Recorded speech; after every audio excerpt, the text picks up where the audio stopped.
Assalamualaikum warahmatullahi wabarakatuh. Sahabat mati rahayu. Semoga perlindungan keselamatan dari Allah Subhanahu wa taala selalu menyertai dalam setiap langkah kita dimanapun kita berada. Akhir-akhir ini saya melihat alam lagi tidak bersahabat. Mungkin dikarenakan kita pun tidak bersahabat dengan alam, sehingga alam pun tidak bersahabat pada kita. Alhamdulillah, kesempatan sore kali ini saya bisa mengudara, membuat sebuah sedikit kajian singkat pada para pemirsa Kang Toko TV yang berbahagia. Saya mendapatkan berita sumber-sumber dari kejadian alam oleh sahabat-sahabat saya, khususnya yang ada di wilayah Jawa Timur.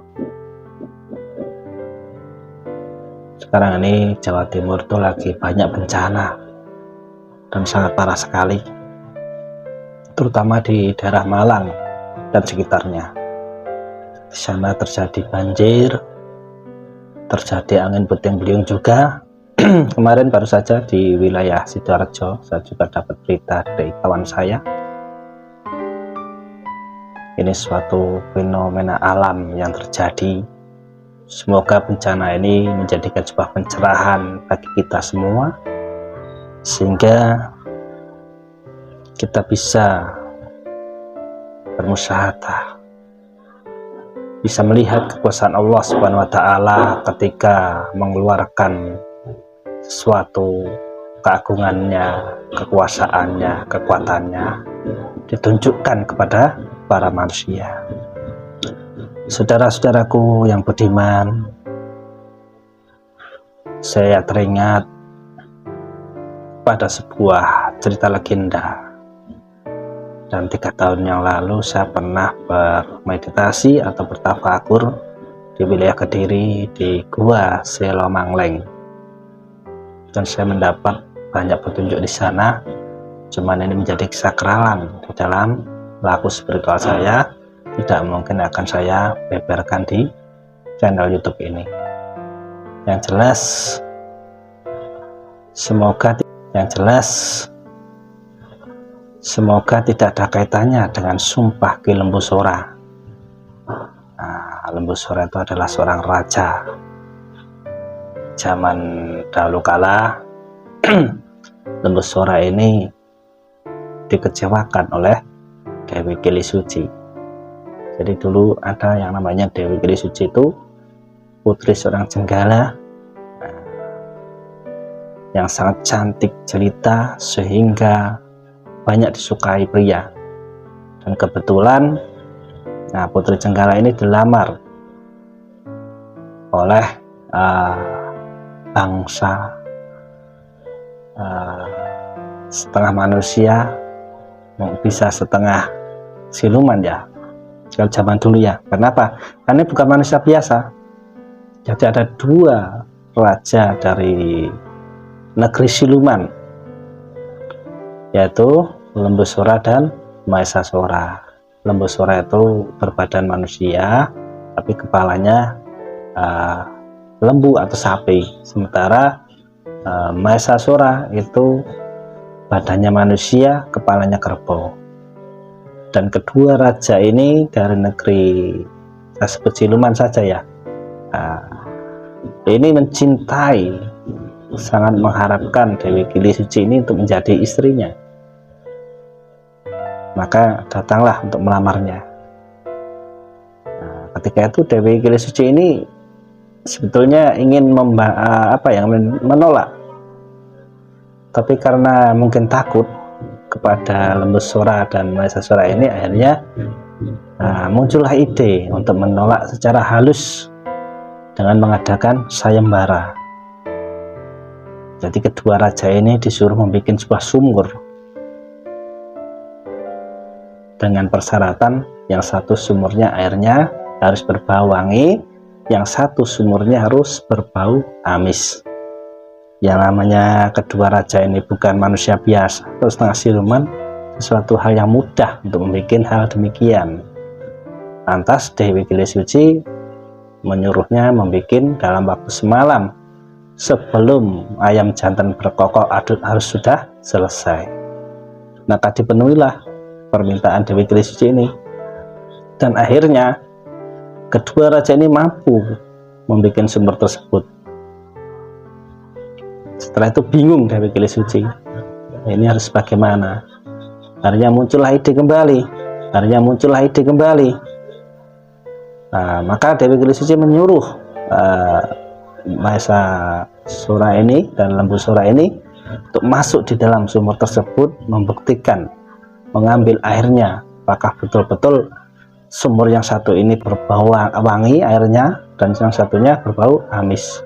Nah, ketika kedua raja ini masuk di dalam sumur tersebut, akhirnya Dewi Gili Suci memerintahkan seluruh prajuritnya untuk menimbun kedua raja ini. Sumur itu ditutuplah batu. Tapi ketika Lembu Sura belum mati, sempat bersumpah.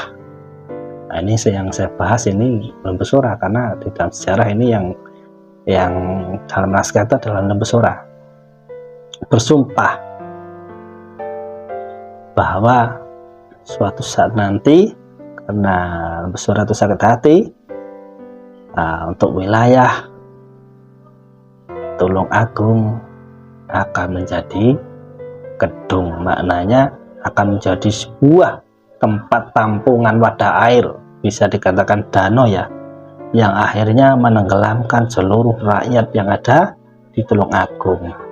Itu sumpah yang pertama. Sumpah yang kedua, Kediri akan menjadi kali, Kediri akan menjadi sungai, sehingga seluruh rakyat Kediri akan hanyut terbawa oleh banjir. Sementara Blitar akan menjadi pelataran atau menjadi daratan. Nah, ini Sanepo, nggak tahu maknanya bagaimana, intinya seperti itu ya.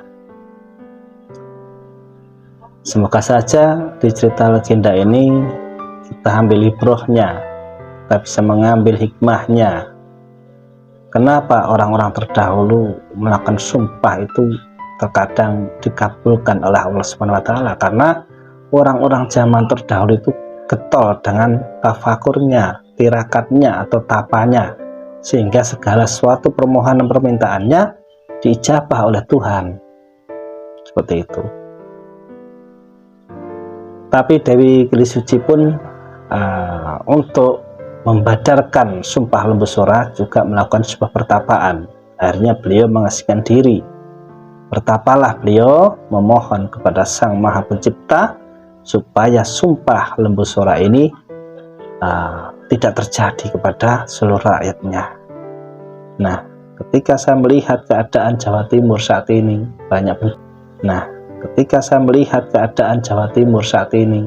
bencana ini, kalau dikaitkan dengan cerita sejarah terdahulu, hampir-hampir mirip. Dan semoga saja bukan karena sumpah Lembu Sura, karena ini kehendak oleh Allah Subhanahu wa Ta'ala. Karena apa? Manusia sudah kehilangan tata krama budi pekertinya, tidak bisa merawat alam dengan semestinya, justru melakukan perusakan dengan menebang pohon untuk menjualnya, untuk memenuhi kebutuhan materinya yang sifatnya hanya sesaat, tidak memikirkan akibatnya setelah itu akan terjadi apa.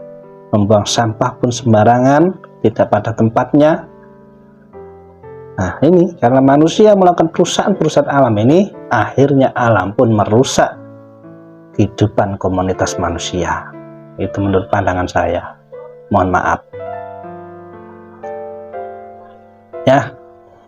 Yang jelas, marilah kita selalu menjaga kemurnian kita untuk selalu mengabdi kepada Allah Subhanahu wa Ta'ala dengan selalu melakukan amal-amalan yang baik, beribadah, dan tentunya selalu bertirakat meminta kepada Sang Maha Pencipta akan diberi keselamatan baik secara jasmani dan rohani.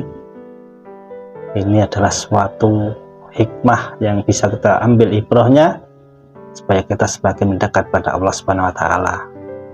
Kalau kita semakin menjauh, semakin tidak menyadari dengan apa yang diberikan oleh Allah Subhanahu wa taala, maka dunia tentunya akan semakin menghadapi suatu musibah-musibah untuk menyadarkan manusia.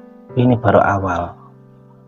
Tapi kalau panjenengan semua tidak memperhatikan ini, masih dengan keakuanmu, kesombonganmu, maka kamu akan diluluhlantahkan oleh Sang Maha Pencipta secara paksa.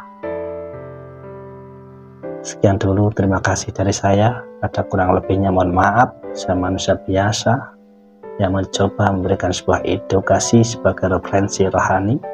Semoga menjadi sebuah kemanfaatan bagi kita semua. Sampai mati rahayu. Assalamualaikum warahmatullahi wabarakatuh.